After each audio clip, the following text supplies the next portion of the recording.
لله نحمده ونستعينه ونستغفره ونعوذ بالله من شرور أنفسنا ومن سيئات أعمالنا من يهده الله فلا مضل له ومن يضلل فلا هادي له وأشهد أن لا إله إلا الله وحده لا شريك له وأشهد أن محمدا عبده ورسوله اللهم صل على محمد وعلى آل محمد كما صليت على إبراهيم وعلى آل إبراهيم إنك حميد مجيد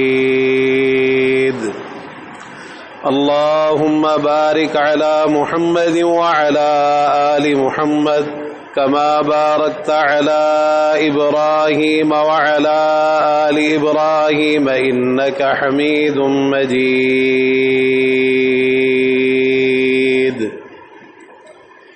يا أيها الذين آمنوا اتقوا الله حق تقاته ولا تموتن إلا وأنتم مسلمون يا أيها الناس اتقوا ربكم الذي خلقكم من نفس واحدة وخلق منها زوجها وبث منهما رجالا كثيرا ونساء واتقوا الله الذي تساءلون به والأرحام إن الله كان عليكم رقيبا يا أيها الذين آمنوا اتقوا الله وقولوا قولا سديدا يصلح لكم أعمالكم ويغفر لكم ذنوبكم ومن يطع الله ورسوله فقد فاز فوزا عظيما أما بعد فإن أصدق الحديث كتاب الله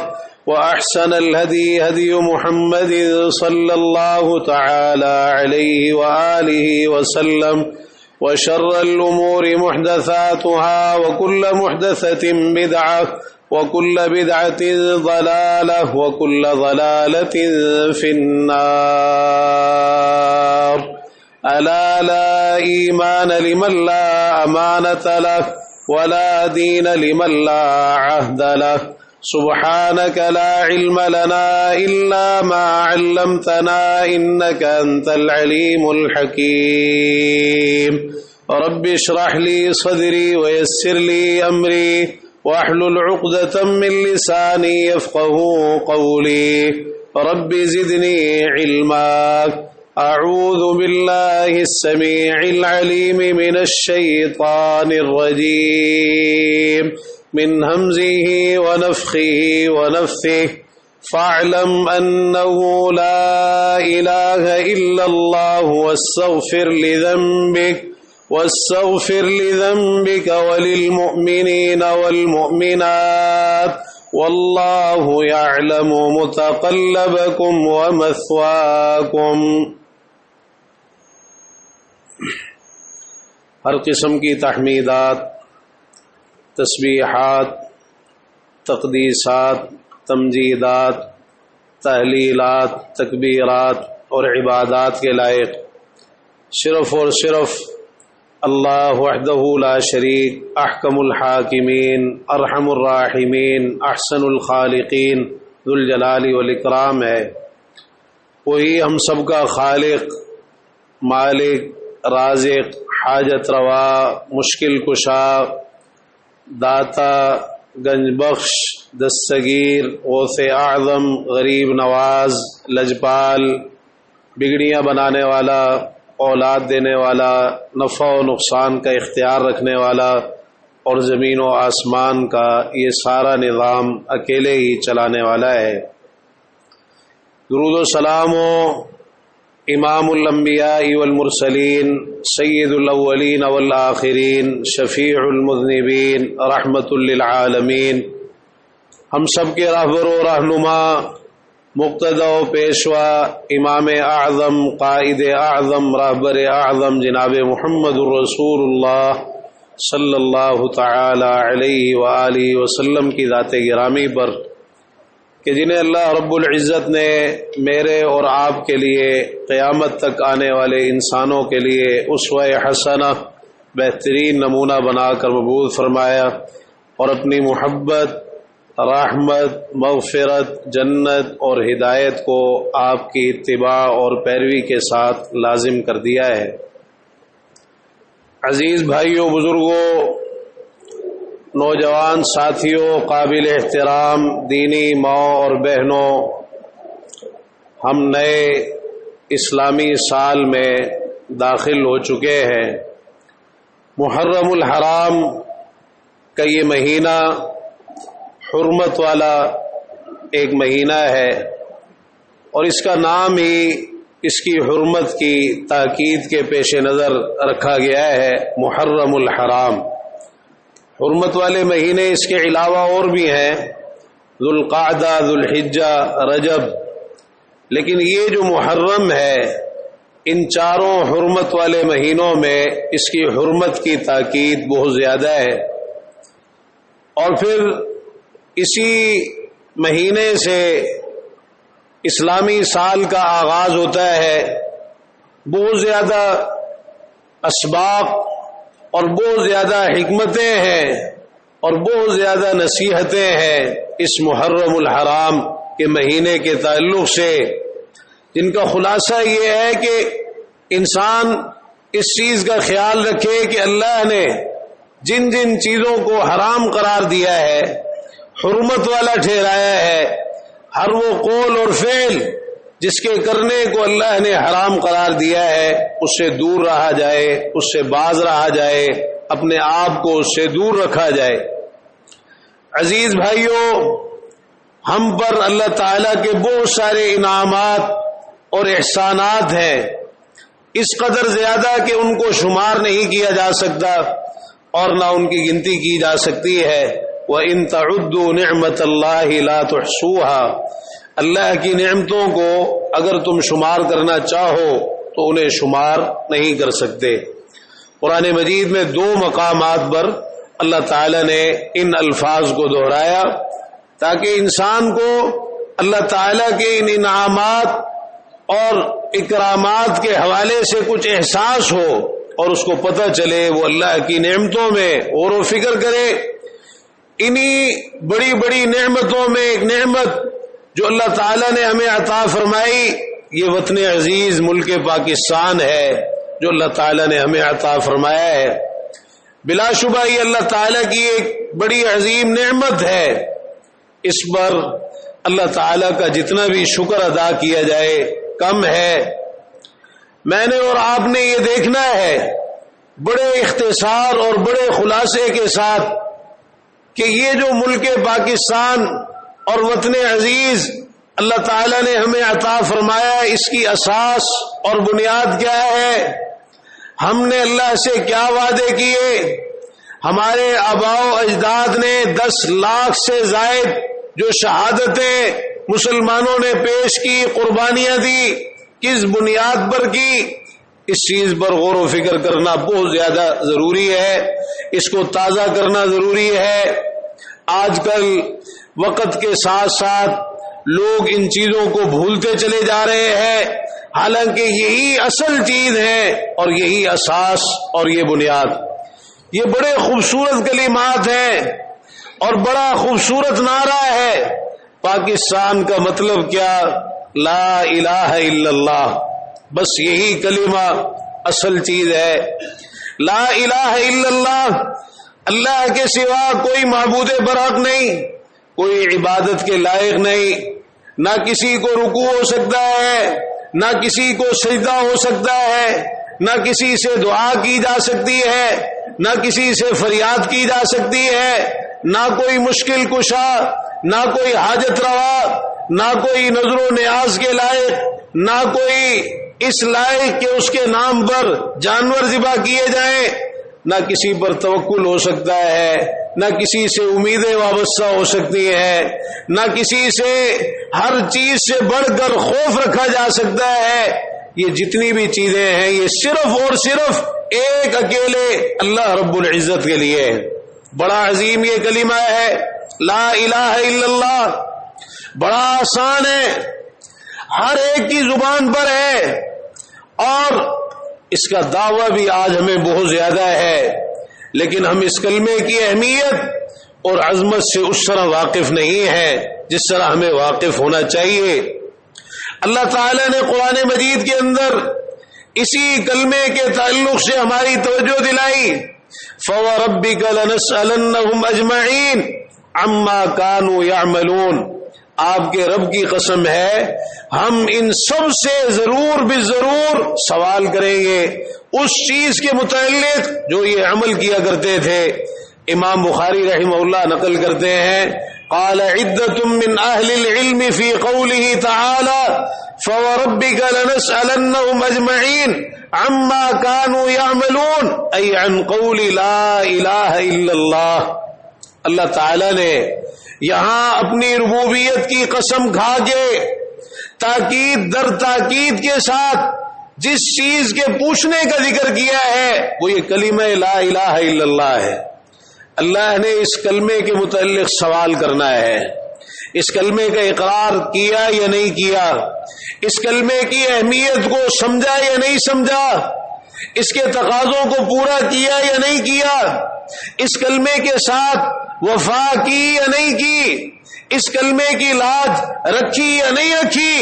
یہی کلمہ اساس اور بنیاد ہے نا اس وطن عزیز پاکستان کی، اور اسی کی خاطر ساری قربانیاں دی گئی، اور دو قومی نظریے کی بنیاد پر یہ ملک حاصل ہوا، اللہ تعالیٰ نے عطا فرمایا۔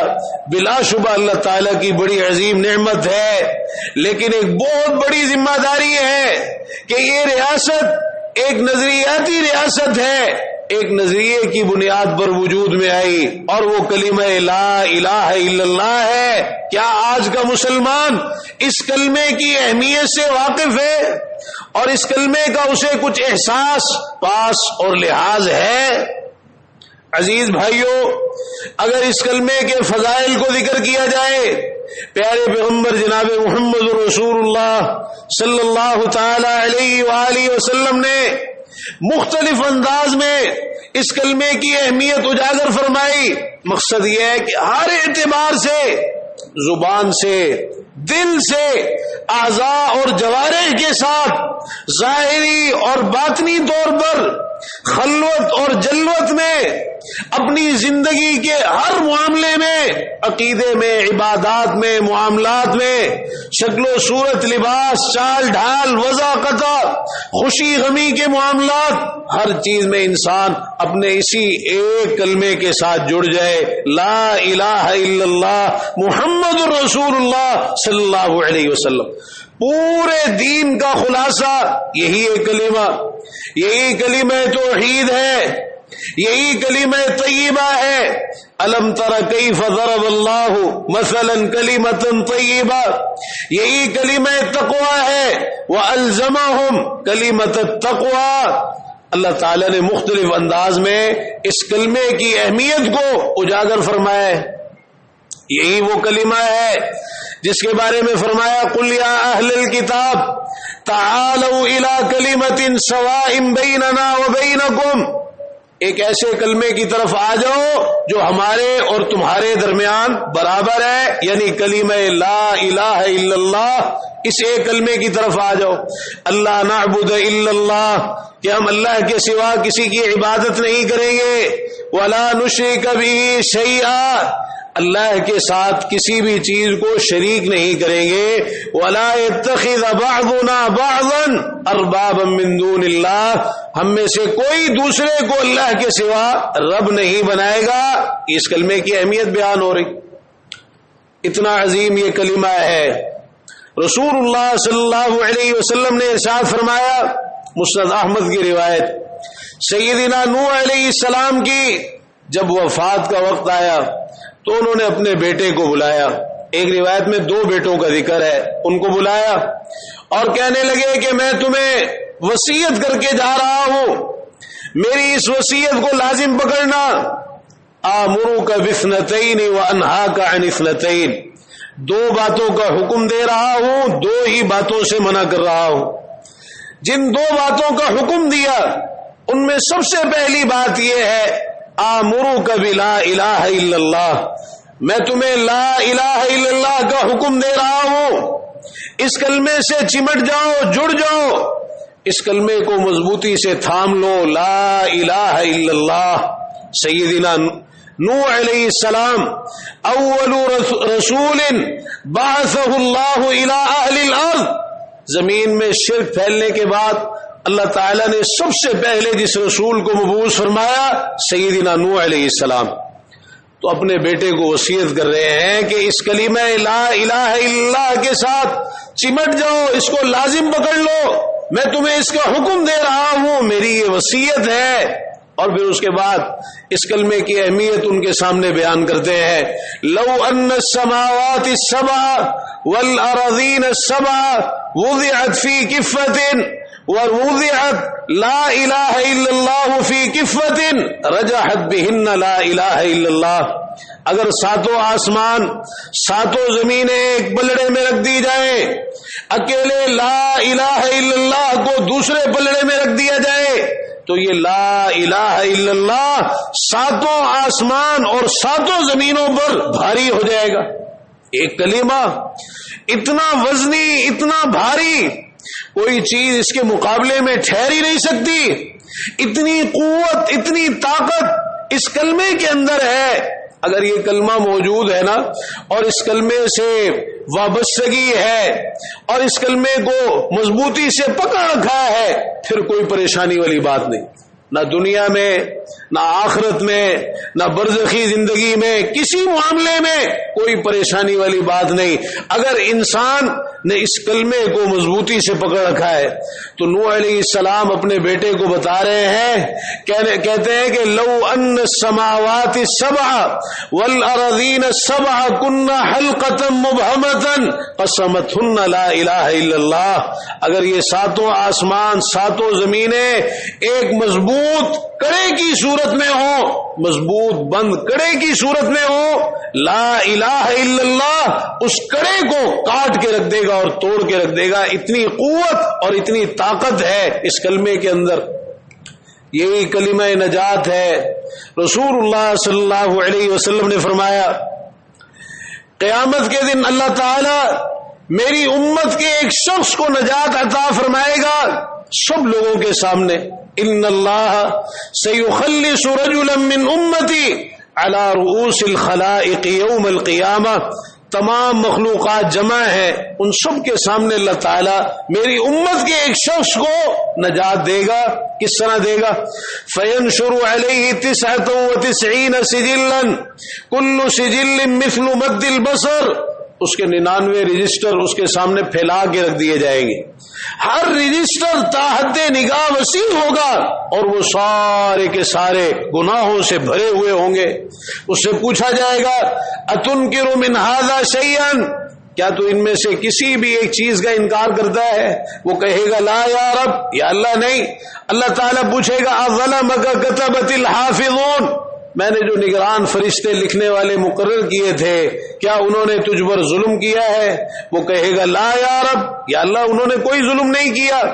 اللہ تعالیٰ پوچھے گا یہ تیرے اتنے گناہ ہیں، 99 رجسٹر بھرے ہیں، افلک عذر، کوئی عذر ہے تیرے پاس؟ یہ گناہ کیوں کیے تو نے، کوئی عذر ہے؟ وہ کہے گا لا یا رب، یا اللہ کوئی عذر موجود نہیں ہے، یہ گناہ ہے، میں ان کا اعتراف کرتا ہوں، مجھے نہیں کرنے چاہیے تھے، میں نے کیے، کوئی عذر میرے پاس موجود نہیں ہے۔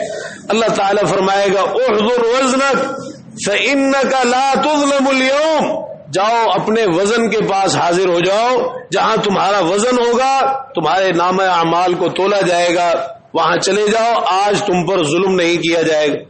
فرمایا کہ اس کی ایک چٹھی نکالی جائے گی اور اس چٹھی کے اندر یہ لکھا ہوگا اشہد ان لا الہ الا اللہ واشہد ان محمدا عبدہ ورسولہ، میں یہ اقرار کرتا ہوں کہ اللہ کے سوا کوئی معبود برحق نہیں، وہ اکیلا ہے، اس کا کوئی شریک نہیں، اور میں یہ بھی اقرار کرتا ہوں کہ محمد صلی اللہ علیہ وسلم اللہ کے بندے اور اللہ کے رسول ہے۔ اب وہ بندہ بڑا حیران ہوگا، کہے گا یا اللہ ما هذه البطاقة مع هذه السجلات، یہ ایک چٹھی ان 99 رجسٹروں کے مقابلے میں کیا کرے گی؟ اللہ تعالیٰ فرمائے گا آج تم پر ظلم نہیں کیا جائے گا، پھر وزن کیا جائے گا، وہ 99 گناہوں سے بھرے ہوئے تاحد نگاہ ہر رجسٹر وہ ایک طرف پلڑے میں رکھے جائیں گے، اور اکیلے لا الہ الا اللہ والی اس چٹھی کو دوسرے پلڑے میں رکھ دیا جائے گا۔ فطاشت السجلات وثقلت البطاقہ، فرمایا کہ وہ رجسٹر سارے وہ رجسٹروں والا پلڑا ہلکا ہو جائے گا اور وہ چٹھی والا پلڑا بھاری ہو جائے گا۔ ولا يثقل مع اسم اللہ شیء، اللہ کے نام کے ساتھ کوئی چیز بھاری نہیں ہو سکتی۔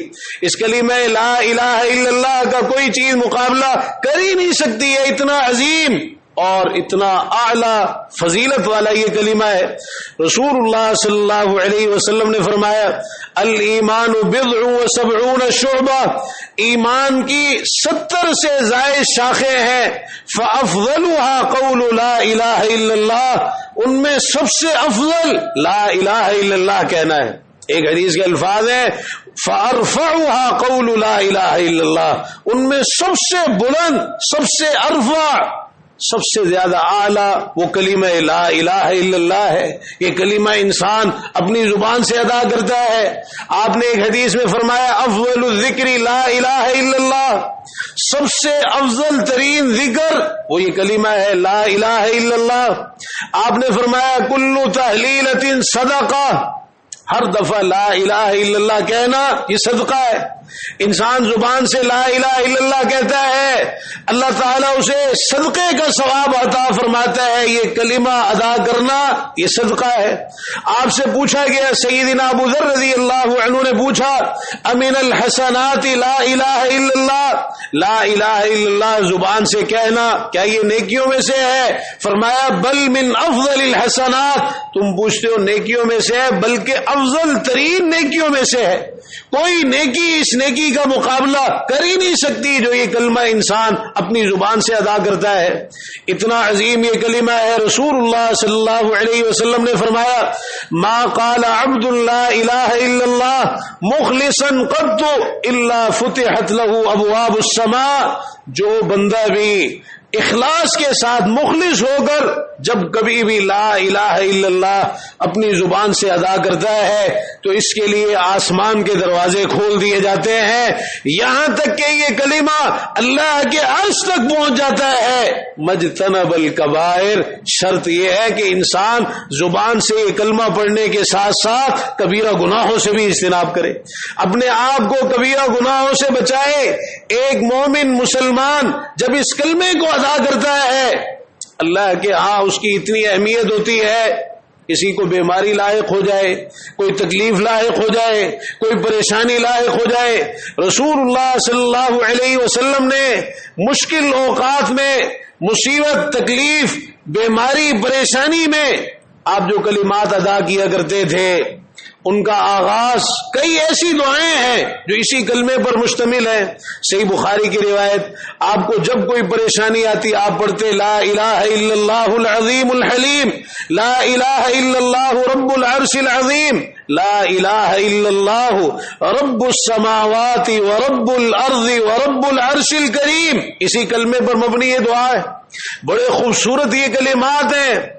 آپ نے سیدنا یونس علیہ السلام کی جو دعا ہے دعوت ذنون لا الہ الا انت سبحانک انی کنت من الظالمین، اسی کلمے پر مشتمل دعا ہے، اور اسی کے بارے میں آپ نے فرمایا لم يدع بها مسلم فی شیء قط الا استجاب اللہ له، جو مسلمان اپنے کسی بھی مسئلے میں ان کلمات کے ذریعے اللہ سے دعا کرتا ہے اللہ تعالیٰ اس کی دعا کو قبول فرماتا ہے۔ لا الہ الا انت سبحانک انی کنت من الظالمین۔ سیدنا علی رضی اللہ تعالی عنہ کو آپ نے یہی کلمات سکھائے، اسی کلمہ طیبہ پر مشتمل دعا سکھائی۔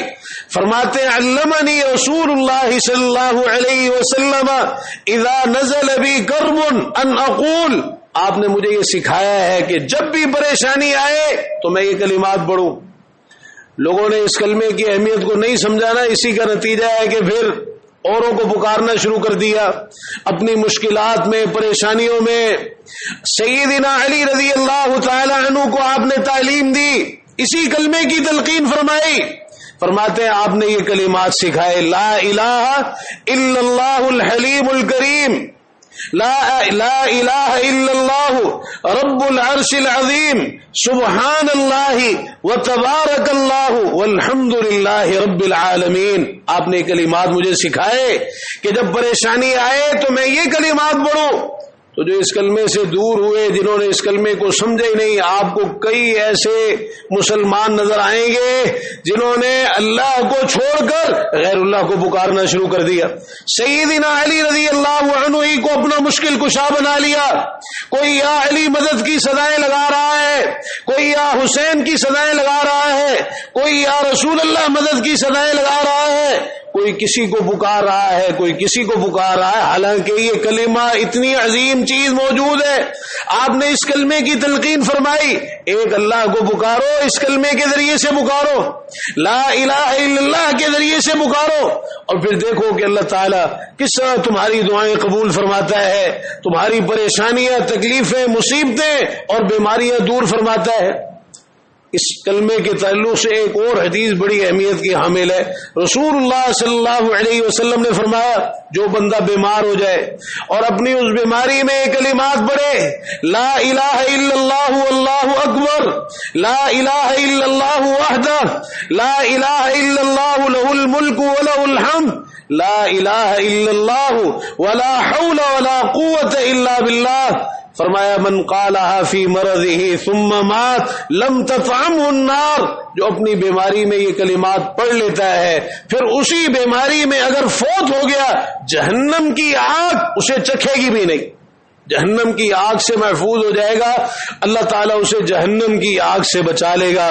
عزیز بھائیوں، یہ بڑا عظیم کلمہ ہے جو اللہ تعالیٰ نے ہمیں عطا فرمایا ہے، اور اسی کلمے کو اللہ تعالیٰ نے ہماری فطرت بنایا ہے.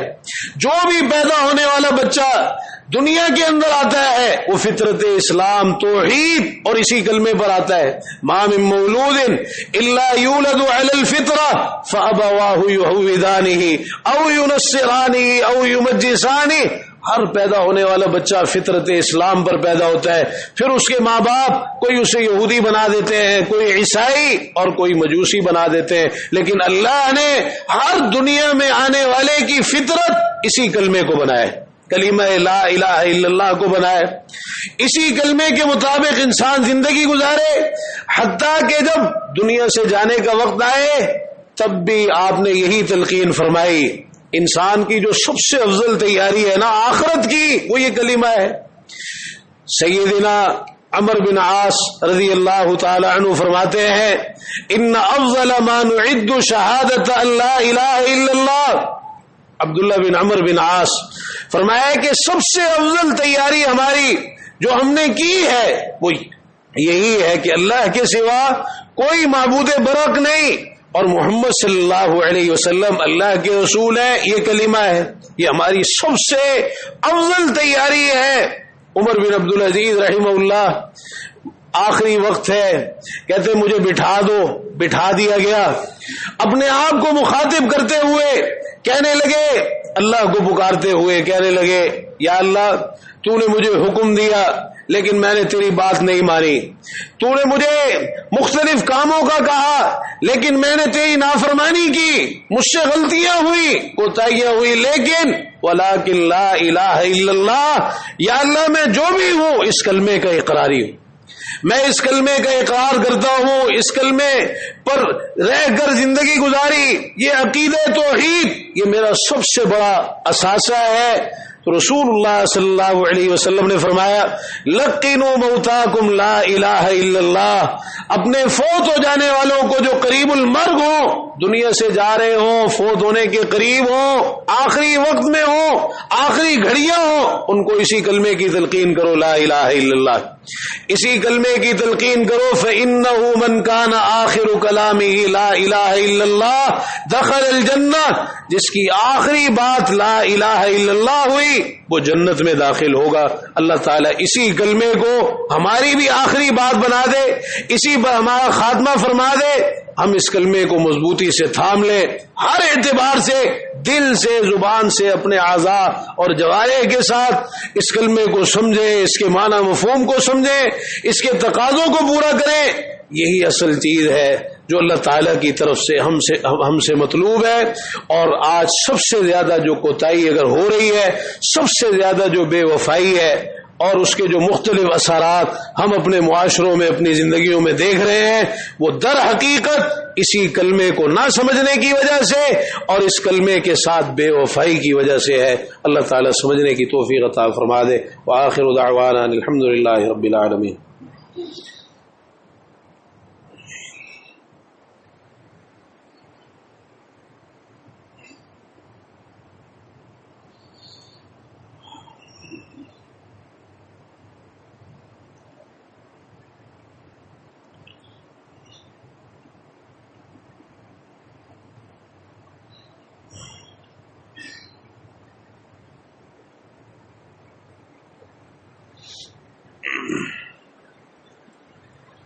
إن الحمد لله نحمده ونستعينه ونستغفره ونعوذ بالله من شرور أنفسنا ومن سيئات أعمالنا من يهده الله فلا مضل له ومن يضلل فلا هادي له وأشهد أن لا إله إلا الله وحده لا شريك له وأشهد أن محمدا عبده ورسوله اللهم صل على محمد وعلى آل محمد كما صليت على إبراهيم وعلى آل إبراهيم إنك حميد مجيد اللهم بارك على محمد وعلى آل محمد كما باركت على إبراهيم وعلى آل إبراهيم إنك حميد مجيد۔ اللہ تعالیٰ نے قرآن مجید میں باقاعدہ یہ حکم دیا فاعلم انہ لا الہ الا اللہ، اس بات کو اچھی طرح جان لو کہ اللہ کے سوا کوئی معبود برحق نہیں ہے۔ خطاب پیارے پیغمبر جناب محمد رسول اللہ صلی اللہ علیہ وسلم سے ہے اور آپ کے توسط سے پوری امت کو مخاطب کیا جا رہا ہے۔ اس کلمے کی معرفت حاصل کریں، اس کے معنی اور مفہوم کو سمجھیں۔ زبان کی حد تک معاملہ، جہاں تک ہمارا معاملہ ہے اس کلمے کے ساتھ، وہ تو ہے ہی ہے، دعووں میں تو ہم کسی سے پیچھے نہیں ہیں، زبانی اقرار میں، باتوں میں بہت آگے ہیں، لیکن اصل چیز یہ ہے کہ اپنے اعضاء اور جوارح کے ساتھ اور اپنے دل کے ساتھ ہم اس کلمے کے معاملے میں ہمارا کیا کردار ہے اور ہم کہاں کھڑے ہیں۔ عزیز بھائیو، رسول اللہ صلی اللہ علیہ وسلم نے مختلف احادیث میں جہاں اس کلمے کا ذکر کیا ہے، وہاں آپ نے محض اس کے زبانی اقرار کا ذکر نہیں کیا، بلکہ ساتھ ساتھ اس کی کچھ شرطیں، اس کے کچھ تقاضے مختلف احادیث کے اندر آپ نے ذکر فرمائے۔ مثال کے طور پر آپ سے پوچھا گیا قیامت کے دن آپ کی شفاعت کا سب سے زیادہ حقدار کون ہوگا؟ فرمایا اسعد الناس بشفاعتی یوم القیامہ من قال لا الہ الا اللہ خالصا من قلبہ او نفسہ، میری شفاعت کا قیامت کے دن سب سے زیادہ وہ حقدار ہوگا جو لا الہ الا اللہ کا اقرار کرے گا، خالص اپنے دل سے اس کلمے کا اقرار کرے گا، خالص اپنے دل سے۔ ایک حدیث میں آپ نے فرمایا مستیقنا بہا قلبہ، اس طرح اقرار کرے گا کہ اس کے دل کو اس کلمے کے اوپر پورا یقین ہوگا۔ ایک حدیث میں فرمایا صدقا من قلبی، اپنے دل کی سچائی کے ساتھ اس کلمے کا اقرار کرے گا۔ یہ مختلف احادیث کے اندر آپ نے اس کلمے کے گویا تقاضے ذکر فرمائے، حتیٰ کہ ایک حدیث میں فرمایا من مات وهو يعلم انه لا الہ الا اللہ دخل الجنہ، جو آدمی فوت ہو گیا اس حال میں کہ وہ یہ جانتا ہے، وہ یہ علم رکھتا ہے کہ اللہ کے سوا کوئی معبود برحق نہیں، یعنی اس کلمے کو جانتا ہے، اس کلمے کا علم ہے اس کے پاس، چونکہ علم سب سے پہلی چیز ہے، علم ہوگا تو پھر آدمی اس کے تقاضے پورے کرے گا۔ اگر علم ہی نہ ہو، یہ سارے کا سارا قرآن مجید پیارے پیغمبر جناب محمد رسول اللہ صلی اللہ علیہ وسلم کے ارشادات، آپ کے فرامین اس کلمے کے علم پر مشتمل ہے، وہ سارا علم ہے جو اس کلمے کے تعلق سے دیا گیا ہے، حتیٰ کہ اللہ تعالیٰ نے یہاں تک فرمایا کہ ہم نے یہ قرآن نازل اس لیے کیا وَلِيَعْلَمُوا أَنَّمَا هُوَ إِلَٰهٌ واحد، کہ لوگوں کو اس کلمے کا پتہ چل جائے، لوگوں کو اس حقیقت کا پتہ چل جائے کہ معبود برحق ذات، عبادت کے لائق ذات صرف ایک اکیلے اللہ رب العزت کی ذات۔ پیارے پیغمبر جناب محمد رسول اللہ صلی اللہ علیہ وسلم ہمیں جو کچھ سکھا کے گئے، آپ کی جتنی تعلیمات ہیں، جتنے ارشادات اور فرامین ہیں، وہ سارے کے سارے اسی کلمے کے گرد گھومتے ہیں۔ اسی لیے کہتے ہیں نا، لا الہ الا اللہ محمد رسول اللہ صلی اللہ علیہ وسلم، یعنی عبادت صرف ایک اللہ کی، اور طریقہ عبادت جناب محمد رسول اللہ صلی اللہ علیہ وسلم کا۔ اللہ تعالی نے جتنی سابقہ کتابیں بھی نازل فرمائی اور جتنے بھی رسول بھیجے، وہ اسی کلمے کی وجہ سے بھیجے، اسی کلمے کو سمجھانے کے لیے بھیجے۔ تو فرمایا جو فوت ہو جائے اس حال میں کہ وہ اس کلمے کا علم رکھتا ہے تو جنت میں داخل ہوگا، اس کی کامیابی یقینی ہے۔ حتیٰ کہ اگر کوئی گناہ گار شخص بھی ہے لیکن وہ اس کلمے کو سمجھتا ہے، توحید کا اقراری ہے، اس کی خطائیں ہیں، اس کی غلطیاں ہیں، اللہ تعالیٰ کی مشیت پر معاملہ ہے، چاہے گا تو ابتدا ہی میں معاف فرما دے گا۔ اللہ تعالیٰ ہمیں بھی ان خوش نصیبوں میں شامل فرما دے۔ خطائیں تو ہماری بھی بہت ہیں، غلطیاں، کمیاں، کوتاہیاں تو ہماری بھی بہت زیادہ ہیں۔ اللہ تعالیٰ کے ایسے خوش نصیب بندے ہوں گے، اللہ تعالیٰ اعلان کرے گا، جاؤ دنیا میں بھی میں نے تمہارے گناہوں پر پردہ ڈالے رکھا، آج بھی میں تمہارے گناہوں کو معاف کر دیتا ہوں۔ ایسے بھی خوش نصیب ہوں گے۔ اور کچھ ایسے ہوں گے اللہ تعالیٰ کی مشیت ان کے بارے میں یہ ہوگی کہ انہیں کچھ نہ کچھ ان کے گناہوں کی سزا دی جائے، لیکن کلمہ توحید کی وجہ سے، اس کلمے کی وجہ سے بالآخر اللہ تعالیٰ ان کو جہنم سے نکال کر جنت میں داخل فرما دے گا۔ رسول اللہ صلی اللہ علیہ وسلم نے فرمایا، یخرج من النار من قال لا الہ الا اللہ وفی قلبہ وزن برۃ من خیر، وہ شخص بھی جہنم سے نکلے گا جس نے اس کلمے کا اقرار کیا اور اس کے دل میں ایک گندم کے دانے کے برابر خیر، یعنی دوسری حدیث میں فرمایا ایمان اس کے دل میں موجود ہوگا۔ اور وہ شخص بھی جہنم سے نکلے گا جس نے یہ کلمہ پڑھا اور ایک جو کے دانے کے برابر بھی ایمان اس کے دل میں موجود ہوگا۔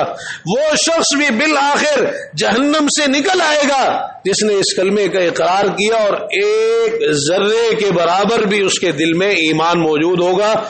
ذرہ یہ ہے کہ جس سے چھوٹی چیز اور کوئی نہ ہو وہ ذرہ ہے۔ تو یہ اس کلمے کے تعلق سے ہمیں اس چیز کو سمجھنا چاہیے۔ اب بہت سارے لوگ یہ سمجھتے ہیں کہ محض زبانی اقرار اس کلمے کا ہو تو چل جائے گا، نہیں چلے گا۔ اس بات کو ہمارے اسلاف نے اس طرح سمجھایا۔ امام بخاری رحمہ اللہ نے وہب بن منبہ رحمہ اللہ سے نقل کیا کہ ان سے کسی نے کہا، الیس لا الہ الا اللہ مفتاح الجنہ، کیا لا الہ الا اللہ جنت کی چابی نہیں ہے؟ انہوں نے کہا جی بالکل چابی ہے، اس کا انکار کون کرتا ہے؟ لا الہ الا اللہ جنت کی کنجی ہے، لیکن ولیکن لیس مفتاح الا وله اسنان، ہر چابی کے دندانے ہوتے ہیں۔ فإن جئت بمفتاح له اسنان فتح لك والا لم يفتح لك، اگر دندانوں والی چابی لاؤ گے تو تالا کھل جائے گا، بغیر دندانوں کے چابی لاؤ گے تو تالا نہیں کھلے گا۔ اور اسی چیز کو مختلف احادیث میں ذکر کیا گیا ہے کہ آدمی شرک سے اپنے آپ کو بچائے، جو اس کلمے کی بالکل ضد ہے۔ اگر کوئی شرک کے اندر مبتلا ہو گیا اللہ تعالیٰ نے اسے معاف نہیں کرنا، چاہے وہ جتنا مرضی اس کلمے کا اقرار کرتا ہو۔ تو عزیز بھائیو، ضروری ہے کہ ہم اس کلمے کے ساتھ اپنے تعلق کو مضبوط کریں، اس کے معنی مفہوم کو سمجھیں، اس کے تقاضوں کو پہچانیں، اس کی معرفت حاصل کریں، قرآن اور حدیث کا علم حاصل کرے۔ اس میں اسی کلمے ہی کو سمجھایا گیا ہے کہ یہ کلمہ کیا ہے۔ اللہ تعالیٰ مجھے اور آپ کو اس کی توفیق نصیب فرما دے۔ یہ آزادی اگر اللہ تعالیٰ نے ہمیں عطا کی ہے تو وہ اسی کلمے پر عمل کرنے کی آزادی ہے۔ ہم نے تو اس کو جشن سمجھ لیا اور نہ جانے کیسے کیسے کام ہمارے معاشرے کے اندر شروع ہو گئے۔ یہ محرم الحرام کا مہینہ ہے، اللہ کی حرمتوں کو پامال کیا جاتا ہے، کئی ایسے کام خلاف شریعت کیے جاتے ہیں اور ہمارے اقوال و افعال کے اندر اتنا تضاد ہے۔ ایک طرف کہتے ہیں یہ محرم کا مہینہ ہے اور اس کو لوگوں نے اگرچہ اس معاملے میں وہ بھی غلطی کا شکار ہوئے اور گمراہی کے اندر مبتلا ہوئے کہ اس کو شوق کا مہینہ قرار دے دیا کہ اس اور کہ اس میں جو واقعات رونما ہوئے، خاص طور پر سیدنا حسین رضی اللہ عنہ کی شہادت کا جو المناک سانحہ پیش آیا، اور دوسری طرف اب یہ 14 اگست جشن آزادی، یہ سارے کام کھلی اللہ کی نافرمانی اور اللہ کی حرمتوں کو پامال کرنا، اس کے غضب کو دعوت دینا۔ عزیز بھائیوں، ہمیں اللہ کی طرف رجوع کرنا چاہیے، اور یہ جو آزادی ہے یہ اصل میں اللہ کی عبادت کی آزادی ہے۔ ایک مسلمان کی آزادی یہی ہوتی ہے کہ وہ اپنے دین پر عمل کرنے میں آزاد ہو اور اس رستے میں کوئی اس کی رکاوٹ نہ ہو۔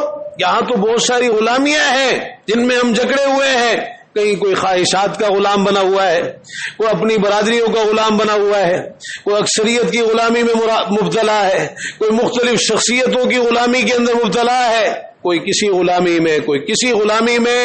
وہ آزادی ہمیں ابھی تک حاصل ہی نہیں۔ ہم جب صحیح معنی میں دین پر عمل کرنے والے بنیں گے، یہ ہماری آزادی، دین پر عمل کریں، اللہ اور اس کے رسول صلی اللہ علیہ وسلم کے حکموں کے مطابق زندگی گزاریں، کتاب و سنت کو اپنا اوڑھنا بچھونا بنائیں، اور یہ جو ملک اللہ نے دیا ہے اس پر اللہ کا شکر ادا کریں، ناشکریہ نہ کریں۔ بہت ساری ناشکریوں میں آج ہم مبتلا ہے، اللہ کا شکر ادا کریں۔ اور یہ 9-10 محرم کا روزہ، یہ بھی اسی چیز کی تعلیم ہے۔ موسیٰ علیہ السلام اور بنی اسرائیل کو اللہ نے 10 محرم کو نجات عطا فرمائی فرعون سے اور اس کے لشکر سے۔ موسیٰ علیہ السلام نے روزہ رکھا، پیارے پیغمبر جناب محمد رسول اللہ صلی اللہ علیہ وسلم کے علم میں یہ بات آئی، آپ نے بھی روزہ رکھا اور ہمیں بھی تلقین فرمائی، اور آپ نے مزید فرمایا کہ اگر میں آئندہ سال زندہ رہا تو 9 کا بھی روزہ رکھوں گا، یعنی 9 اور 10 محرم، یہ 2 روزے آپ نے ہمارے لیے مشروع کیے کہ ہم یہ روزے رکھیں، اور ان کی فضیلت بھی ذکر فرمائی۔ یکفر السنۃ الماضیہ، یہ گزشتہ 1 سال کے گناہوں کا کفارہ بنتے ہیں، یہ ہمارے کرنے والے کام۔ باقی جو کام خلاف شریعت ہو رہے ہیں، اللہ اور اس کے رسول صلی اللہ علیہ وسلم کی تعلیمات کے منافی ہیں، ان سے اپنے آپ کو بچائیے۔ اور بہت کچھ ہو رہا ہے خاص طور پر اس محرم کے مہینے میں، اور یہ جو ہم نے ذکر کیا آزادی کا جو جشن منایا جاتا ہے، اس تعلق سے یہ کام ایک مسلمان کے کرنے والے نہیں ہیں۔ اصل یہ ہے کہ اس نظریے کو سمجھیں، اس کلمے کو سمجھیں اور اپنے آپ کو اس کے ساتھ جوڑ لیں، اس تعلق سے اپنی اصلاح کریں، اپنا جائزہ لیں اور اس میں آگے بڑھیں جتنا آپ آگے بڑھ سکتے ہیں، دین پر عمل کرنے میں، اللہ کی عبادت میں، اللہ کی اطاعت فرما برداری میں، رسول اللہ صلی اللہ علیہ وسلم کی اتباع اور پیروی میں، گناہوں اور نافرمانی سے اپنے آپ کو دور رکھنے میں، اس طرف اپنا جائزہ لیں۔ اللہ تعالیٰ مجھے اور آپ کو توفیق نصیب فرما دے۔ اللہ تعالیٰ توفیق عطا فرمائے کہ ہمارے عقیدے، عبادات، معاملات، شکل و صورت، لباس، کاروبار، تجارت، چلنا پھرنا، اٹھنا بیٹھنا، سونا جاگنا، اخلاق، گفتار، کردار، خوشی اور غمی کے تمام امور، سب کچھ پیارے پیغمبر جناب محمد رسول اللہ صلی اللہ تعالی علیہ وآلہ وسلم کے طریقے کے مطابق ہونا چاہیے۔